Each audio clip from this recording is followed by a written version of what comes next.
Hello everyone, आज हम यहाँ पे MSD 5 का सबसे पहले हमारे जो बुक है उसमें कौन कौन से सिलेबस हैं, कितने चैप्टर्स हैं वो मैं आपको बता देती हूँ। उसके बाद फिर हम प्रीवियस ईयर को क्वेश्चंस पे डिस्कस करेंगे।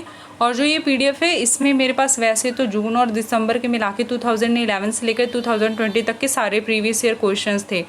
टोटल 43 पेजेस थे उसमें से, लेकिन मैंने 2018, 19 और 20 के प्रीवियस ईयर क्वेश्चन वो भी जून के निकाले हैं, तो उस पर हम डिस्कस करेंगे। ठीक है, यहाँ पर हम बात करेंगे 2021 में एग्ज़ाम नहीं हुए तो इसलिए उसका क्वेश्चन पेपर नहीं है, बाकी 2022 में आप खुद एग्ज़ाम दे रहे हैं।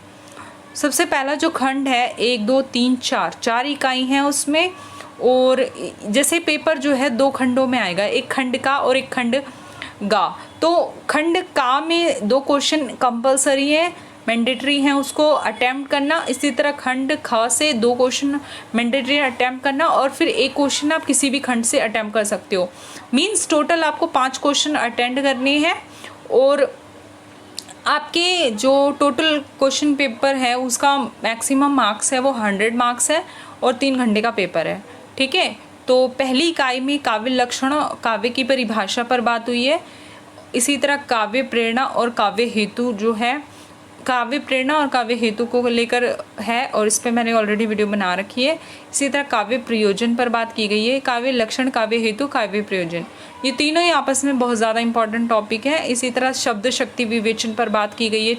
इकाई 4 में शब्द शक्ति विवेचन पे मैंने वीडियो बना रखा है। इसी तरह ये क्या है, साहित्य की अवधारणा है। खंड जो 2 है उसमें भारतीय काव्य शास्त्र विकास का चरण पर बात हुई है। इसमें भारतीय काव्य शास्त्र के प्रमुख संप्रदायों की बात हुई है, चाहे वो ध्वनि संप्रदाय हो, रस संप्रदाय हो, अलंकार सिद्धांत संप्रदाय हो, तो उस पर बात हुई है। ठीक है, और वक्रोक्ति सिद्धांत, ये सारी ना भारतीय काव्य शास्त्र के अनुसार जो प्रमुख सिद्धांत है उन पर 1 और 2 करके 2 पार्ट्स में बात की गई है। इसी तरह रस चिंतन की विविध आयाम हैं, उसमें रस की परिभाषा, रूप, रस निष्पत्ति आदि पर बात की गई है। रस सिद्धांत और रस संप्रदाय उस पर हमने बात कर रखी है। बाकी आप रस के स्वरूप आदि पर अलग से पढ़ा देंगे हम आपको। ठीक है, इसी तरह साधारणीकरण जो है वो इम्पॉर्टेंट टॉपिक है, वो एग्ज़ाम में आ सकता है। इसी तरह काव्य का अधिकार या काव्य की अधिकारी, ये इम्पॉर्टेंट टॉपिक है, प्रीवियस ईयर में बहुत बार इस पर क्वेश्चन पूछा गया है, तो ये प्रिपेयर करना। आप इकाई 9 में है ये इसका पार्ट। और इसी तरह मतलब जितना मेरी नॉलेज में है कि इकाई 1, 2, 3 और 7, ठीक है, वो खंड का में आएगा, और फिर उसके बाद इकाई 4, 5, 6 खंड ख में आएगा। ठीक है, तो उसी हिसाब से आप ना कुछ इंपॉर्टेंट टॉपिक्स बहुत ज़्यादा उनको प्रिपेयर कर लेना उसी हिसाब से। इसी तरह जो खंड 4 है उसमें प्लेटो जो यानी पहले तो आप भारतीय काव्य शास्त्र के जो प्रमुख संप्रदाय या प्रमुख विचारक हैं उस पर बात कर रहे थे। इसी तरह जो आपकी सेकंड बुक है ना उसमें प्लेटो की काव्य चिंतन, अरस्तु की साहित्यिक चिंतन, लॉन्जाइनस का उदात्त। ठीक है, प्लेटो, अरस्तु और लॉन्जाइनस ये सारे मैंने ना अपने वीडियोज़ में कवर कर रखे हैं। इसी तरह स्वच्छंदतावादी काव्य चिंतन, वर्ड्सवर्थ और कॉलरिज उस पर है, तो उस पर आप स्वच्छंदतावाद मैंने अभी अपनी वीडियो में कवर नहीं किया है, लेकिन मैं इसको कवर कर दूंगी जल्दी। और जॉन ड्राइडन, ये भी इंपॉर्टेंट टॉपिक है। मैथ्यू अर्नाल्ड, इस पर टिप्पणी भी आ सकती है, मैथ्यू अर्नाल्ड की कला और नैतिकता पर, तो ये आप प्लीज़ मैथ्यू अर्नाल्ड या फिर जॉन ड्राइडन इसको प्रिपेयर कर लेना। बाकी क्रोची का अभिव्यंजनावाद, मैंने इस टॉपिक को कवर कर रखा है, पाश्चात्य काव्य शास्त्र का है, इस पर प्रिपेयर कर लेना। T.S. इलियट को मुझे प्रिपेयर करवाना है आपको। इसी तरह I.A. रिचर्ड हैं, इनको भी T.S. इलियट और I.A. रिचर्ड जो हैं ये दोनों टॉपिक मैं ज़रूर कवर करवाऊंगी आपके। इसी तरह नई समीक्षा पे मैंने ऑलरेडी जो है प्रमुख सिद्धांत या नई समीक्षा की विशेषताएं वो मैंने टॉपिक कवर करवा दिया, प्लीज़ उसे जाकर आप देख लो। इसी तरह साहित्य जो हमारा खंड 6 है, साहित्य सिद्धांत और विचारधारा है, उसमें अभिजात्यवाद या स्वच्छंदतावाद, इस पर मैंने वीडियो बना रखा है अभिजात्यवाद पे, ये प्रिपेयर कर लेना। मनोविश्लेषणवादी जो सिद्ध आलोचना है उसको मुझे प्रिपेयर करवाना है आपसे। और मार्क्सवादी जो है वो इजी है, प्रिपेयर करवाऊंगी मैं। साहित्य चिंतन के विविध वाद जो हैं उस पर बात करेंगे। साहित्य दिन की प्रमुख जो प्रवृत्तियाँ हैं वो मतलब ठीक है आ सकता है, बाकी इतना ज़्यादा इंपॉर्टेंट नहीं है। बाकी अस्तित्ववाद, आधुनिकतावाद, उत्तर आधुनिकतावाद, उन पर टिप्पणियाँ करने को आ सकती है। इसी तरह हिंदी आलोचना जो है खंड, उसमें हम बात करेंगे कि साहित्य की आधुनिक अवधारणा क्या है, आचार्य रामचंद्र, और ये बहुत ज़्यादा इंपॉर्टेंट है, शुक्लोत्तर हिंदी आलोचना, ये बहुत बहुत बहुत ज़्यादा इंपॉर्टेंट टॉपिक है, इसको ज़रूर कवर करना। इस तरह हिंदी की मार्क्सवादी आलोचना या फिर रामचंद्र शुक्ल जो राम विलास शर्मा जो है, इन पर आ सकता है, ये इंपॉर्टेंट टॉपिक है। और साहित्य की विधाएं इजी सा टॉपिक है बहुत ज़्यादा, तो इस पर भी टिप्पणी आदि आ सकता है। इस प्रकार आपका पूरा जो है वो पूरी बुक में सारे चैप्टर्स दिए हुए हैं, टोटल 29 चैप्टर्स हैं, आपको उसको प्रिपेयर करना है। चलिए प्रीवियस ईयर क्वेश्चन पे बात करते हैं कि देखिए पेपर जो है वो 2020 जून 2020 का बात कर रहे हैं हम। यहाँ पे आपका पेपर जो है 100 नंबर का आएगा, अधिकतम 100 मार्क्स का आएगा, 3 घंटे का पेपर है। पेपर का नाम साहित्य सिद्धांत और समालोचना है और कुल 5 क्वेश्चन आपको करने हैं, प्रत्येक खंड से 2-2 क्वेश्चन करना अनिवार्य है और फिर एक क्वेश्चन बच जाएगा, यानी 4 क्वेश्चन तो हो जाएंगे। उस फिर शेष जो एक क्वेश्चन है वो उत्तर किसी भी खंड से आप दे सकते हो उसका अंतर, ठीक है। और सभी प्रश्नों के जो अंक है वो समान है, ठीक है, यानी 20-20 नंबर का एक क्वेश्चन होगा। 5 क्वेश्चन अटेंड करने और 20-20 नंबर का एक क्वेश्चन होगा। तो आप देख लो कि कितने पेजेस में आप अपना आंसर लिखेंगे। प्लीज़ आंसर लिखते टाइम ना आप थोड़ा सा टाइम का ध्यान रखना, ठीक है। पता चले एक क्वेश्चन में बहुत ज़्यादा टाइम दे दिया, दूसरे क्वेश्चन के लिए टाइम नहीं बचा। और शीट्स का भी ध्यान रखना, ऐसा ना हो कि 4 क्वेश्चन लिखकर पूरी शीट्स भर जाएं, ठीक है। तो ये कुछ चीज़ें इंपॉर्टेंट है, उनको ध्यान रखना ज़रूरी होता है।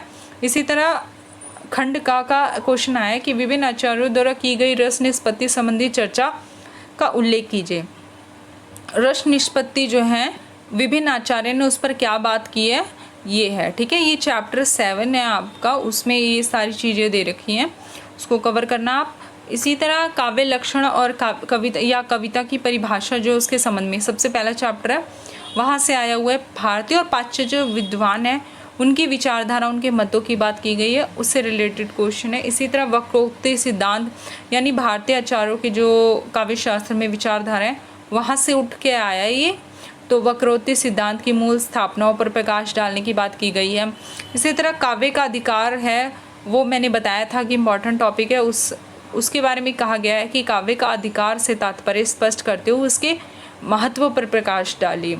ये क्वेश्चन आप अटेम्प्ट कर सकते हैं। इसी तरह शुक्लोत्तर हिंदी आलोचना की मूल विशेषताएं क्या, उस पर विचार करते हुए उसकी शक्ति और सीमाएं, यानी उसकी उपलब्धियां और उसकी जो लॉस हैं, सीमाएं जो हैं, उस पर बात करनी है। कुछ भी परफेक्ट नहीं होता, इसलिए शक्तियाँ और सीमाएँ सभी में हमें देखने को मिलती है, चाहे वो नई समीक्षा हो, चाहे वो शुक्लोत्तर हिंदी आलोचना हो, ठीक है। और इसी तरह खंड खा जो है उसमें लॉन्जाइनस की प्रमुख आलोचना सिद्धांत पर बात की गई है। फिर हमारे पास क्वेश्चन आया कि कॉलरिज की कल्पना सिद्धांत जो है उसका विवेचन कीजिए। और 8th हमारे पास आया कि क्रोचे के अभिव्यंजनावाद सिद्धांत की शक्ति और सीमाओं का, अब क्रोचे के अभिव्यंजनावाद पर आया हुआ है, हमने इसको कवर कर रखा है, प्लीज़ आप वहाँ से कर लेना। इसी तरह T.S. इलियट जो हैं उनकी परंपरा और प्रज्ञा संबंधी जो अवधारणा उस पर प्रकाश डालने की बात की गई है। और फिर जो 10th है वो हमारे पास टिप्पणी आई है, टिप्पणी हमें 2 करनी है कोई भी।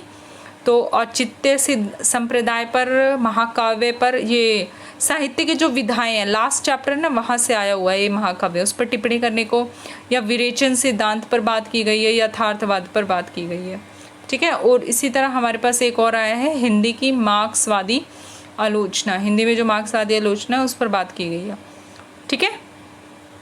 चलिए इसी तरह हम बात करते हैं 2019 का क्वेश्चन पेपर हमारे पास आया हुआ है।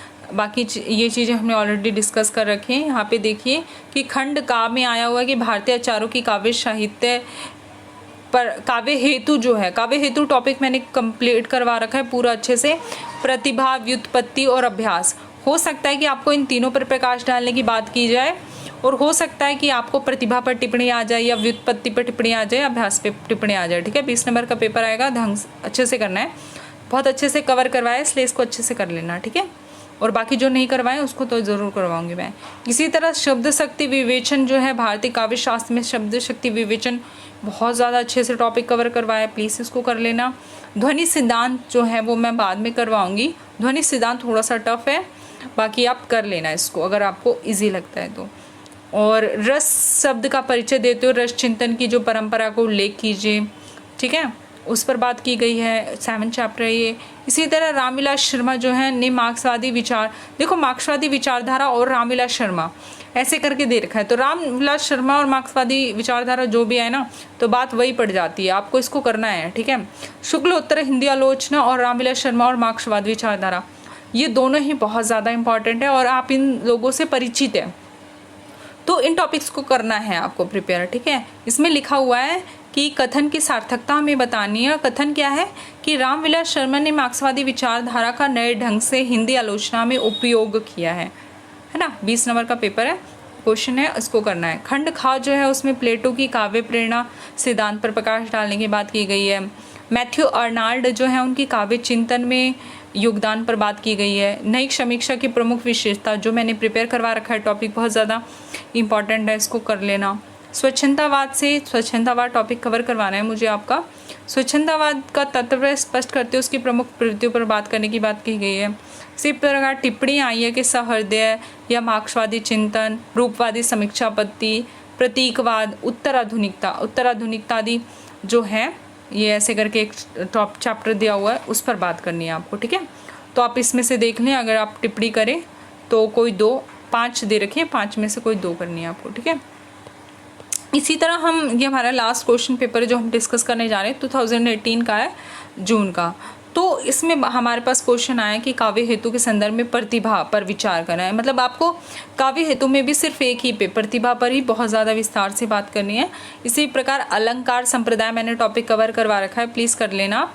तो अलंकार संप्रदाय का परिचय पर बात की गई है। साधारणीकरण जो है बहुत इंपॉर्टेंट टॉपिक है। साधारणीकरण का आपको अर्थ स्पष्ट करते हुए उसके महत्व पर प्रकाश डालना है। इसी तरह फिर अगला है कि शुक्लोत्तर हिंदी आलोचना की विशेषताओं पर बात करना है। फिर आपको हिंदी आलोचना में रामविलास शर्मा के योगदान को रेखांकित करना है। तो इतना समझ लो कि शुक्लोत्तर हिंदी आलोचना और रामविलास शर्मा और मार्क्सवाद, ये बहुत ज़्यादा इंपॉर्टेंट है। इसी तरह साधारणीकरण भी बहुत ज़्यादा इंपॉर्टेंट टॉपिक है। आगे बढ़ते हैं। इसी प्रकार त्रासदी की परिभाषा, मैंने ये अभी थोड़े टाइम में ही, मैं मतलब 20-25 मिनट के बाद मैं त्रासदी की परिभाषा उसके प्रमुख तत्वों पर वीडियो अपलोड करूँगी, ये टॉपिक कवर कर लेना। लॉन्जाइनस की उदात्त सिद्धांत का विवेचन है, उस पर मैंने टॉपिक ऑलरेडी अपलोड कर रखा है, ये देख लेना। नई समीक्षा की जो प्रमुख विशेषता है ऑलरेडी अपलोड कर रखा है, देख लेना टॉपिक। मनोविश्लेषणवादी आलोचना की मूल जो स्थापनाएं हैं उस पर बात की गई है, मैं इस टॉपिक पर ज़रूर वीडियो लाऊंगी। इसी तरह हमारे पास जो है निम्नलिखित में से किन्हीं 2 पर टिप्पणी करनी है। व्यंजना शब्द, यानी शब्द शक्ति जो विवेचन करवा रखा है उसमें सिर्फ एक टॉपिक को उठा दिया, व्यंजना, उस पर टिप्पणी करने को दे दिया। इस तरह सहृदय पर टिप्पणी आ सकती है, मैथ्यू अर्नाल्ड पर टिप्पणी आ रखी है, स्वच्छंदवाद पर टिप्पणी आ रखी है, या फिर साहित्य की विभिन्न विधाओं में से एक टॉपिक उठा दिया। जैसे एक में महाकाव्य उठा दिया था, इसी तरह एक में रेखा चित्र उठा दिया है। तो लास्ट वाला जो चैप्टर है बहुत ज़्यादा इजी है, उसमें से किसी भी एक टॉपिक पे उठाकर उस पर टिप्पणी आ सकती है, तो वो टॉपिक कवर कर लेना, ठीक है। सबसे पहले ना इजी टॉपिक कवर करना, उसके बाद टफ टॉपिक कवर करना, ठीक है। इसके साथ थैंक यू सो मच, और प्लीज़ प्रीवियस ईयर क्वेश्चन को डिस्कस करके आपको थोड़ा सा कॉन्फिडेंस भी आएगा, इसलिए उसी के अकॉर्डिंग अपनी प्रिपरेशन करना, ठीक है। Thank you so much, take care, bye bye.